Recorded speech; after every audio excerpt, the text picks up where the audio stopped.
नमस्कार बच्चों।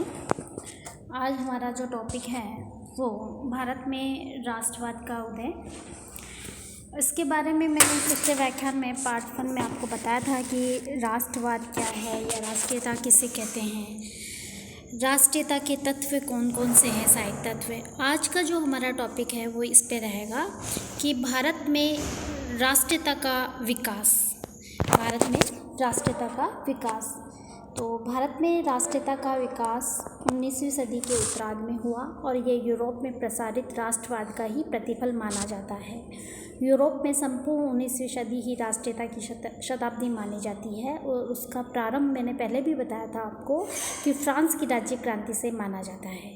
फ्रांस की राज्य क्रांति आपने पढ़ी थी प्रथम वर्ष में विश्व के इतिहास में 1789 में, और उसके 3 सिद्धांत भी निकल के आए थे। स्वतंत्रता, समानता व बंधुत्व की भावना का प्रतिपादन किया। इन तीनों सिद्धांतों पर आधारित यूरोप के विभिन्न देशों में उदारवाद व लोकतंत्र के सिद्धांतों पर आंदोलन चले। 19वीं सदी में जबकि यूरोपीय देशों में राष्ट्रीयता की लहर प्रबल रूप से प्रभावमान हो रही थी, भारत में इस प्रकार की लहर स्त्रावित नहीं थी। पाश्चात्य और विशेषकर इंग्लैंड के इतिहासकारों का कहना है कि भारत में राष्ट्रीयता की भावना को गौण समझा जाता है। सर जॉन स्ट्रेची ने स्पष्ट लिखा है कि भारत के विषय में ये समझ लेना आवश्यक है कि न यह कोई देश है, न कभी था।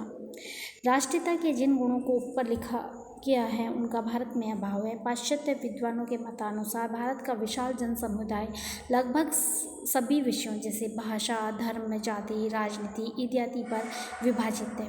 तो ये तो स्वाभाविक बच्चों, मैंने आपको पहले भी बताया कि हमारे यहाँ पर विभिन्न प्रांतों के, विभिन्न भाषाएं, विभिन्न जातियों के लोग रहते हैं।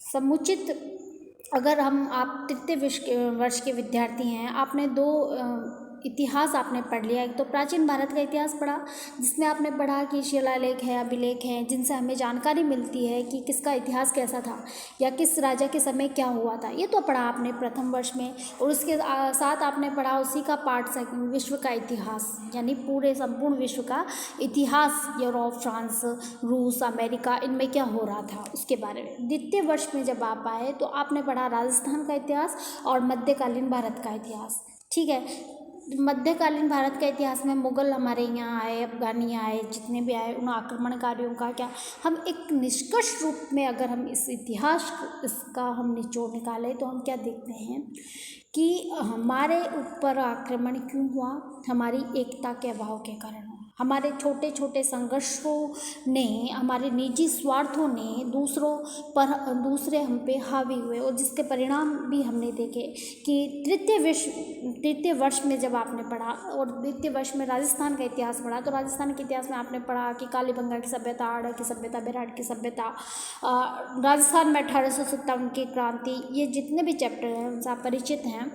किलों के बारे में, इनके बारे में तृतीय वर्ष में जब आप पढ़ते हैं तो तृतीय वर्ष में एक तो आपके कॉन्टेम्परेरी इंडिया है, समसामयिक भारत है, और एक है आधुनिक भारत। आधुनिक भारत का जो पेपर है उसमें हम अगर आज हमारे सामने एक प्रश्न है कि राष्ट्रीयता किससे कहते हैं, या राष्ट्रीयता का सहायक तत्व कौन कौन से हैं, या राष्ट्रीयता किस भाषा में परिभाषित होती है, या राष्ट्रीयता का उदय किस प्रकार से हुआ। ठीक है, ये टॉपिक है हमारा मुद्दा, इससे मेन आते हैं। तो हम यहाँ देखते हैं कि कई विचारक कहते हैं कि भारत में राष्ट्रीयता हो ही नहीं सकती। क्यों? क्योंकि यहाँ के विभिन्न प्रांत के लोग रहते हैं, विभिन्न भाषा वाले लोग रहते हैं, विभिन्न जातियों वाले लोग रहते हैं।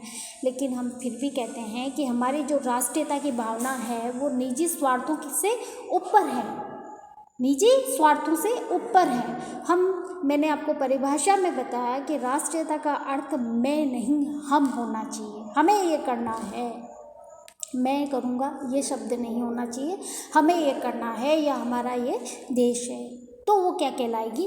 राष्ट्रीयता। यहाँ पर पाश्चात्य विचारक ये कहते हैं कि भाई भारत का विशाल जनसमुदाय लगभग सभी विषयों, सभी जातियों पर अलग अलग है, तो उनमें राष्ट्रीयता एक नहीं हो सकती। सर जॉन सेल भी इसी प्रकार से विचार रखता है। उसने उद्घोषणा की, भारत कोई एक राजनीतिक नाम नहीं है, केवल एक भौगोलिक अभिव्यक्ति है, जैसे अफ्रीका।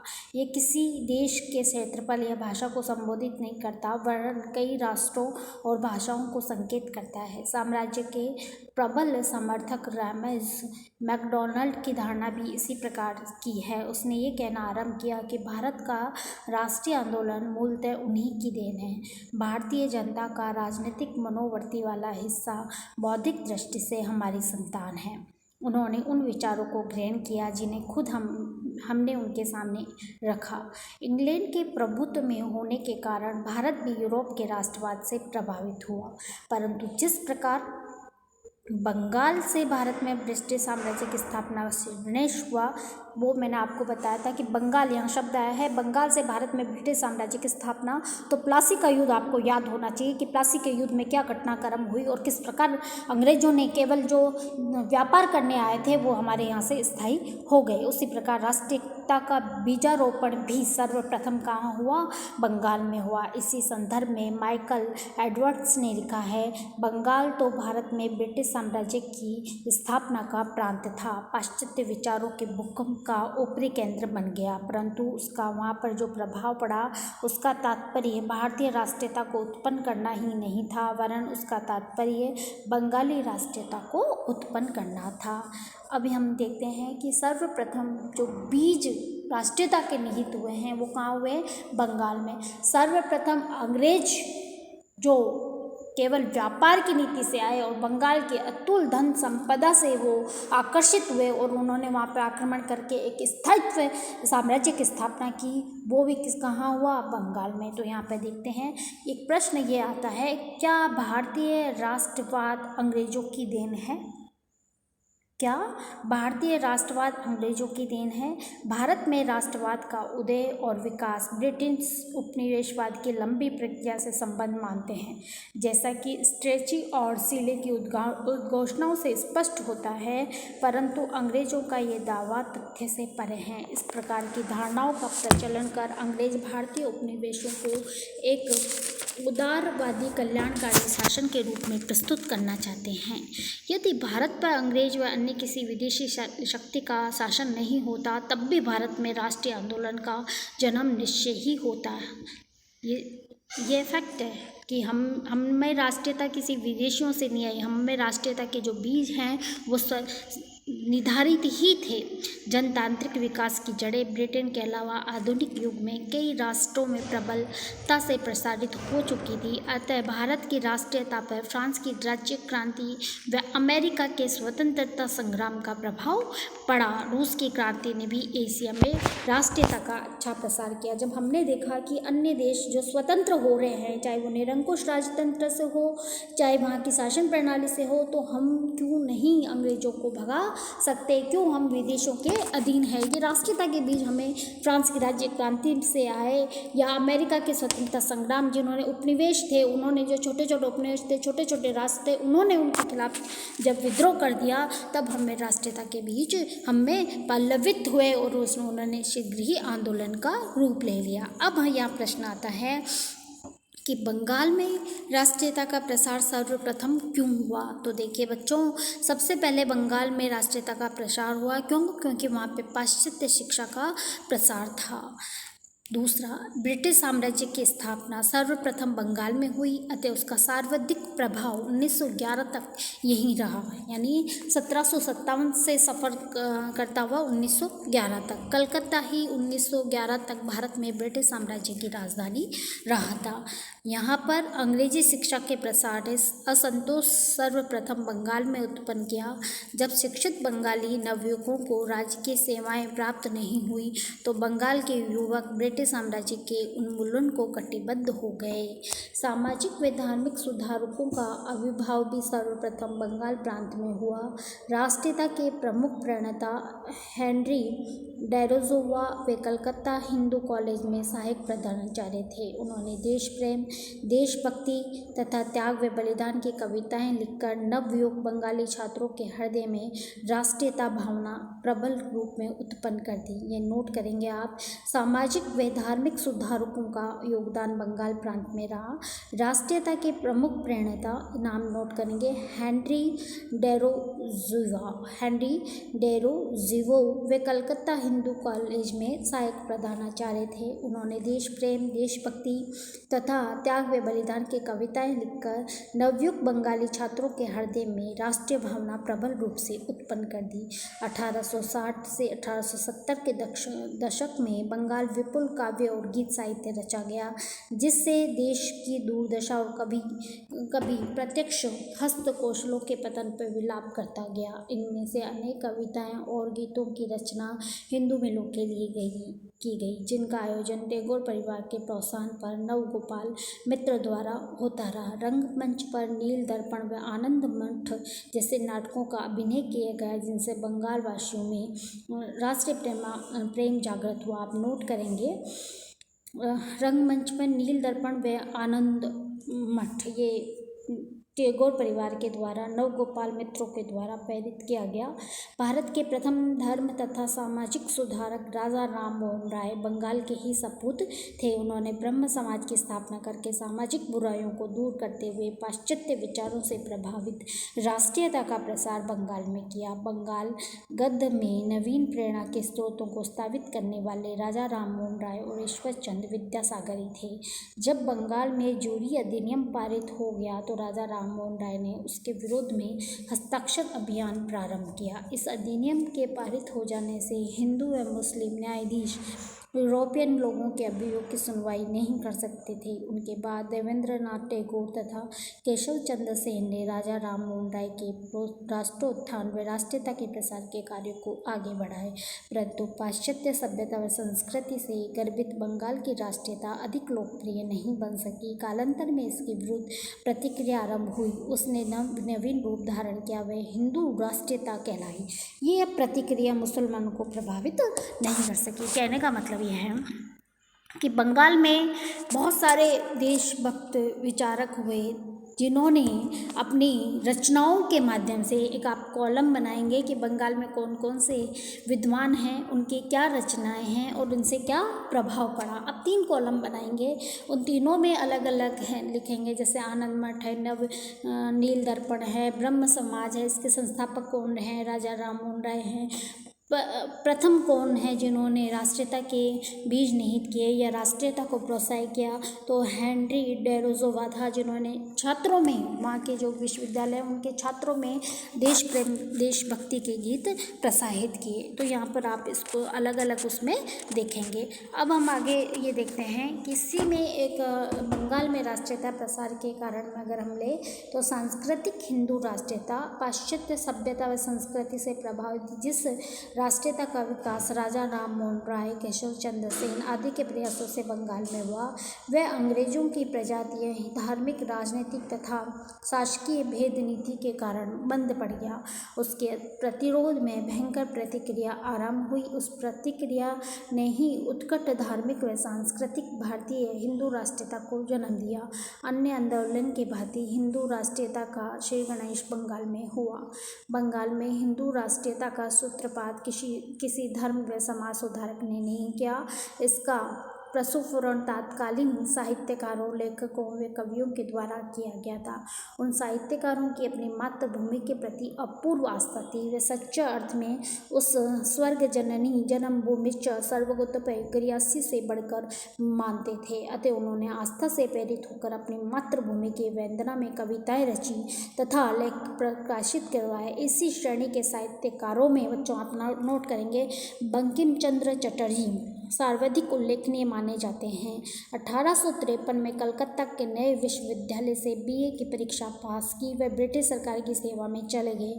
उनकी नियुक्ति डिप्टी मजिस्ट्रेट के रूप में हुई।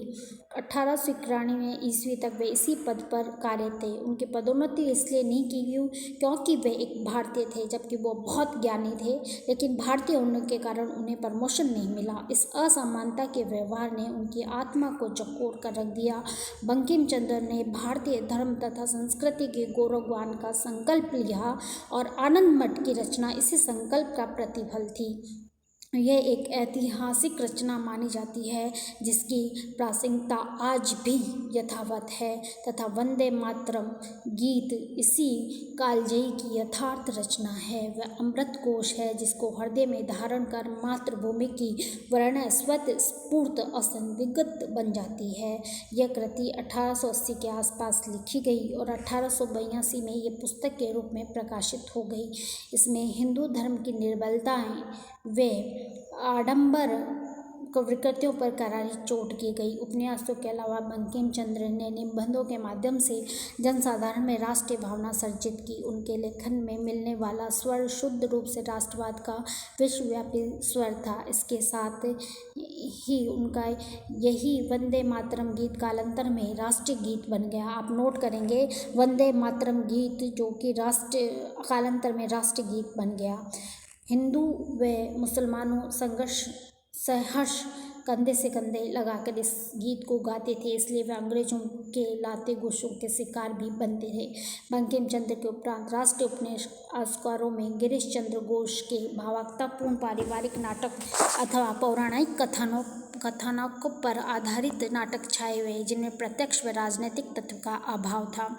1903 में विपिन चंद्र पाल ने कहा था कि इल्बर्ट बिल के समय से ही अमूर्त धर्म के हित में राजनीति की अवहेलना होती रही और उसके परिणाम स्वरूप राष्ट्रीय गीतों का स्थान धार्मिक गीतों ने ले लिया। परंतु 1930 में जब मुस्लिम लीग का प्रभाव भारत में बढ़ा तब मुसलमानों ने एक वर्ग ने वंदे मातरम को मूर्ति पूजा का गीत संज्ञापित करके इसे इस्लाम विरोधी बताया और उसे वर्ग ने बंकिम बाबू पर मुस्लिम विरोधी होने का दोषारोपण भी किया।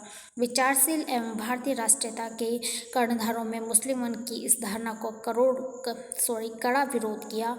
डॉक्टर राजेंद्र प्रसाद ने वंदे मातरम गीत के संदर्भ में कहा, इसमें मूर्ति पूजा के लिए आहन नहीं किया गया है और दुर्गों से यहाँ जो अभिप्राय है किसी मूर्ति से नहीं बल्कि ये मातृभूमि का ही दूसरा नाम है। इस प्रकार पंडित जवाहरलाल नेहरू ने भी वंदे मातरम को निरापद गीत माना और कहा, मेरे विचार में संपूर्ण गीत है और इसके संपूर्ण शब्द की किसी भी दृष्टि से निर्दोष है और किसी को भी इस पर आपत्ति नहीं होनी चाहिए। ये समस्या आज पुनः खड़ी हुई। संसद की कार्यवाही का प्रारंभ इस राष्ट्रगीत से करने का निर्णय लिया गया, परंतु जो ही कुछ धर्मांध मुस्लिम सांसदों ने 1930 का आरोप लगाते हुए इसका विरोध किया तो तुष्टीकरण की नीति का अवलंबन करते हुए 5 साल के कार्यकाल को पूर्ण करने के प्रयास में नरसिंह राव सरकार ने इस विरोध को स्वीकार कर लिया। जिस राष्ट्रगीत के संदर्भ में राष्ट्र के निर्माता तथा उन्होंने नेता डॉक्टर राजेंद्र बाबू व धर्मनिरपेक्षता के प्रबल समर्थक पंडित जवाहरलाल नेहरू अपने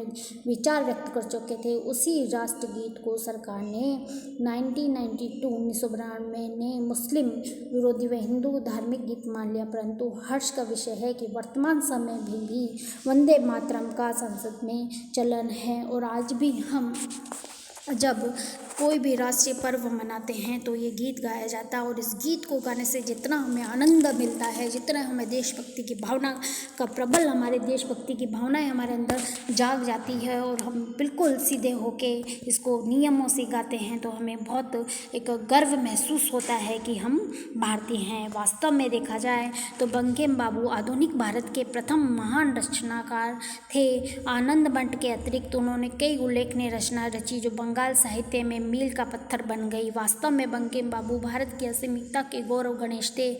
बंगाल का युवा वर्ग 1905 में उन्हें देवता स्वरूप मानने लग गया। माइकल एडवर्ड्स ने बंकिम चंद्र के योगदान का उल्लेख करते हुए लिखा, बंकिम चटर्जी सांस्कृतिक तथा धार्मिक राष्ट्रीयता के पैगंबर और एक अर्थ में सिद्धांत न्यायी थे। उनकी रचना का बंगाल नायकों पर महान प्रभाव पड़ा जिनकी राष्ट्रीयता की अभिव्यक्ति आतंकवाद के रूप में स्फुरित हुई। तो हम यह देखते हैं कि बंगाल में कई महान विचारक, महान देशभक्त के उत्पन्न हुए और उन्होंने अपने साहित्यिक रचनाओं के माध्यम से बंगाल में देशभक्ति की भावना प्रबल जागृत की और अंग्रेज़ों के विरुद्ध उन्होंने अपनी रचना रची। तो यहाँ पर हम देखते हैं कि ये बहुत सारे कुछ कारण थे। कुछ बंगाल में विभिन्न संगठित हो गए थे। 1837 में कलकत्ता जमींदारी एसोसिएशन की स्थापना हुई। और 1843 में बंगाल ब्रिटिश इंडिया सोसाइटी व 1851 में ब्रिटिश इंडियन एसोसिएशन की स्थापना हुई। इनकी स्थापना ब्रिटिश हितों के लिए की गई थी, परंतु कालांतर में इनका प्रभाव भारतीय राष्ट्रवाद के प्रसार में सहायक बना रहा। 1875 में कलकत्ता इंडियन की लिंग तथा 1876 में इंडियन एसोसिएशन की स्थापना की गई। भारत की राजनीतिक राष्ट्रीयता के प्रणेता श्री सुरेंद्रनाथ बनर्जी माने जाते हैं। नोट करेंगे आप, भारत की राजनीतिक राष्ट्रीयता के प्रणेता, भारत की राजनीतिक है यहाँ पर, साहित्यिक नहीं, राजनीतिक राष्ट्रीयता के प्रणेता श्री सुरेंद्रनाथ बनर्जी माने जाते हैं। वे इंडियन लिंग के प्रणेता थे। इस संस्थान के अंत में अखिल भारतीय संस्था का रूप धारण कर लिया। तो हम देखते हैं कि यहाँ पर भारत में इन्हीं के कारण राष्ट्रीयता का विकास हुआ। जिस धार्मिक राष्ट्रीयता का श्री गणेश बंगम चंद्र बाबू ने बंगाल में किया, उसका महाराष्ट्र में प्रसार स्वामी दयानंद सरस्वती ने किया। वे पाश्चात्य देशों की भौतिकवादी सभ्यता व संस्कृति के विरोधी थे। उन अपने देश के विशुद्ध आध्यात्मिक सभ्यता और संस्कृति को दूषित नहीं होना देना चाहते थे। उनका कहना था कि भारत की संस्कृति निर्मल है, पश्चिम की संस्कृति झूठी है। निसंदेह स्वामी दयानंद जी प्रधानतः धर्म तथा समाज सुधारक थे, परंतु उनकी यह दृढ़ धारणा थी कि बिना धार्मिक तथा सांस्कृतिक स्वतंत्रता के राजनीतिक स्वतंत्रता संभव नहीं है। उन्होंने आर्य समाज की स्थापना करके महाराष्ट्र तथा उत्तरी भारत में राष्ट्रीयता उन्नयन किया। स्वामी रामकृष्ण परमहंस तथा उनके शिष्य विवेकानंद ने समस्त भारत में बलीभूत करने का प्रयास किया। तो यहाँ हम देखते हैं कि इन सुधारकों का भी बहुत महत्वपूर्ण योगदान रहा, जिन्होंने अपने संघ के माध्यम से भारतीय संस्कृति का प्रचार प्रसार किया और बताया कि हमारी संस्कृति कितनी महान है। 1890 के दशक से लोकमान्य तिलक, कलकर और रजवाड़े ने शिवाजी की एक नितांत भिन्न छवि प्रस्तुत की, जिसमें उनके गुरु रामदास को हिंदू संघर्षवर्ती के धर्मदूत के रूप में चित्रित किया। तो बच्चों, यहाँ हमने देखा कि राष्ट्रीयता का जो विकास है वो किस प्रकार से हुआ और राष्ट्रीयता का जो उदय है वो किस पृष्ठभूमि में उदय से विकास की ओर वे आगे चलता रहा। धन्यवाद।